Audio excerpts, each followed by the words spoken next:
Je dois cacher ma tête dans l'oreiller, j'essaie de me mettre dans des positions pour qu'il ne voit pas mon visage, parce que ça trahirait la douleur que je ressens. Enfin, moi-même, j'étais dans une sorte de déni de me dire «N'en parle pas, c'est toi que ça regarde, ça va passer». Je me mets à en parler à une amie, et c'est elle, en fait, qui me dit ce mot, vaginisme. Et je rentre chez moi, je le google, et là, je tombe de ma chaise, quoi. C'est un soulagement énorme de sortir de l'errance médicale. Et là, je découvre qu'à Bruxelles, ils ont une clinique du périnée. J'arrive chez cette gynécologue, elle m'explique, voilà, le vaginisme, ça apparaît souvent en réaction à d'autres pathologies, parce que le corps cherche à se protéger de ce qui le blesse, puisque le vaginisme, c'est une contraction complètement involontaire du périnée. Grâce à tout ce suivi-là, le corps guérit, je n'ai plus mal, mais par contre, je n'ai pas du tout de désir.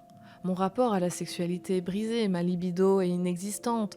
La sexualité est désormais dans mon cerveau associée à douleur, déplaisir, se forcer. Je suis retournée voir une autre sexologue et ça m'a permis d'explorer des choses très profondément enfouies que je n'avais jamais eu le courage de regarder en face. Putain, mais jusqu'où me poursuivront ces événements qui me sont arrivés sans que j'en sois responsable? Et en fait, à ce moment-là, je me suis dit, enfin, la colère, c'est bien, mais ma revanche, elle aura le goût de la joie.